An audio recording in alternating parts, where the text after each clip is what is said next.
ota-onalarni o'zini qaramligida. Ota-ona birinchi navbatda o'zini nazorat qilish kerak.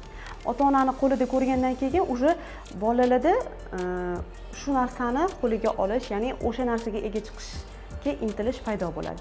Birinchi navbatda ota-ona o'zini nazorat qilgan holatda farzandini ko'zini oldida telefondan foydalanmasligi kerak. Bu birinchi navbatda. Ikkinchi navbatda bizani sharoitimizda juda ham ko'p, masalan, bolalar maydonchalari bor. Hamma narsaga sharoit yetarli. Alhamdulillah tinch makonda yashaymiz. Qo'rqib chiqmaymiz ko'chaga. Bolalarni bemalol o'ynatgani, masalan, ko'chaga olib chiqsak bo'ladi. Bolalar maydonchalariga qo'ysak bo'ladi. Bemalol hamma sharoit bor. Hamma muammo biz kattalarda. Masalan, ota-onani o'zi shu narsani bolaga qo'yib bermasa, bola o'rganmaydi. Bola qachon o'rganadi? Ota-ona oldiga qo'ysa o'rganadi.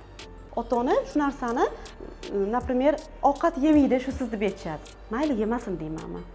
Mayli yemasin, undan ko'ra ko'rmasin. Har bitta shu telefonni oldida, telefonni qarshisida o'tkazayotgan daqiqalar ota-onani zarariga ishlaydi.